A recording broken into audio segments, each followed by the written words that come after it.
Voilà, on continue dans le LV numéro 4. Christine, la suite? Alors, on ne leur exprime pas suffisamment notre reconnaissance, mais qui sont ces hommes qu'on appelle les démineurs? Ils recherchent, ils neutralisent, ils détruisent un lourd héritage de la guerre dans l'Aisne. Encore 750 ans de déminage à venir, c'est notre prochain reportage explosif. Sujet prévention avec la sécurité civile de l'Aisne. Le département de l'Aisne et le chemin des Dames regorgent de vestiges et de cicatrices, traces des différentes guerres. Les arbres ont repoussé, les sols sont recultivés et la vie est revenue. Mais dans la terre, sous les arbres, au fond des puits et des trous, se cache Sournoise, la mort.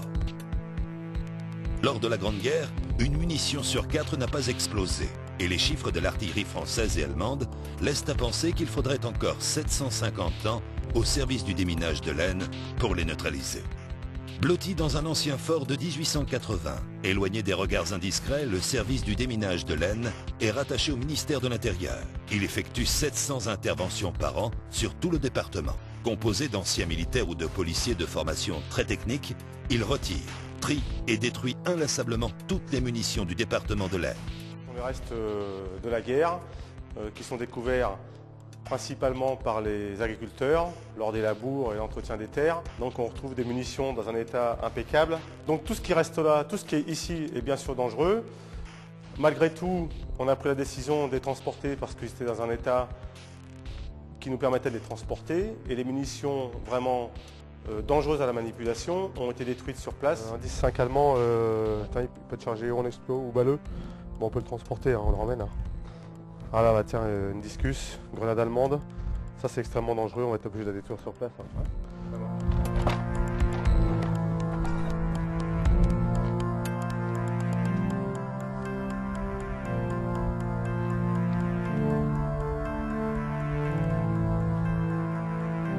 Donc là, on fait un trou à l'intérieur sur une profondeur d'1 mètre environ, de façon à mettre en place l'engin à détruire et sa charge de destruction au fond.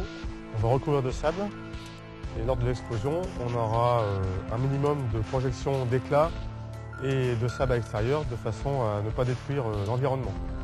5, 4, 3, 2, 1. D'autres munitions chimiques ou douteuses seront transportées, radiographiées et identifiées avant un transfert vers un site de confinement qui restera secret. Nous les passons à la machine à lever le doute, c'est-à-dire à la radiographie, qui va nous donner effectivement le type de chargement. De là, les obus toxiques seront numérotés, identifiés et répertoriés pour être ensuite démantelés, séparer tous les éléments et retraiter les différents produits, métaux et explosifs. Alors que les obus explosifs qui sortiront de la machine à lever le doute seront dirigés comme les anciens, comme les autres, vers la destruction. Certaines opérations de déminage se font parfois dans des conditions extérieures très difficiles, telles des étangs, des rivières ou des lacs, où la visibilité sous l'eau n'excède pas 60 cm et la température de l'eau 5 degrés. Alors là, ce qui nous arrive de temps en temps, c'est que les gens qui pêchent, soit en rivière, soit dans les étangs, ou qui sont propriétaires d'un plan d'eau, aperçoivent, au cours des variations climatiques, comme les périodes de sécheresse, le niveau baisse, et ils aperçoivent des obus ou des choses qui pensent être des munitions. Et généralement, quand les gens en aperçoivent une, il n'y en a pas qu'une, et il y a un gros dépôt en dessous, à côté. Notre matériel déjà nous permet de plonger par tous les temps, que ce soit en eau froide, même s'il fait chaud, on se met en tenue plus légère, même s'il n'y a pas de visibilité. Nos méthodes de recherche nous permettent d'investiguer tout plan d'eau. On plonge en règle générale, on plonge toujours à 2. Voilà.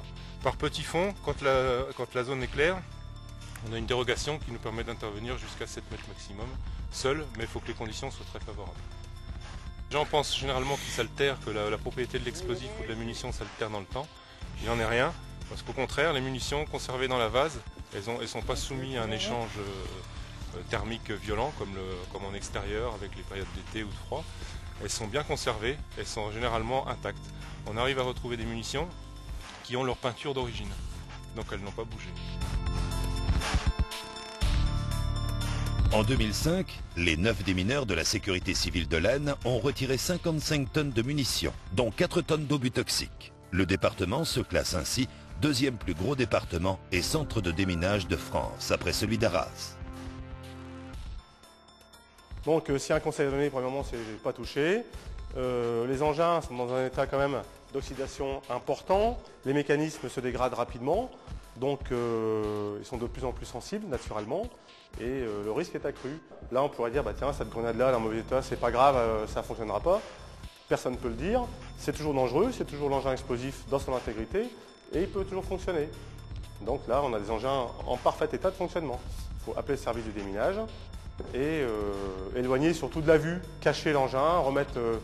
si on est dans le jardin, on met quelques pelletés de sable dessus, on n'en parle à personne, mis à part aux autorités, pour éviter qu'il y ait des badauds qui viennent voir, et on fait intervenir le service du déminage.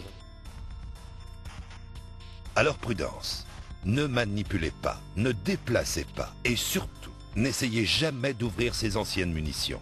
Rapprochez-vous de votre mairie pour les signaler. Balisez l'emplacement. Les démineurs interviendront dans des délais extrêmement courts.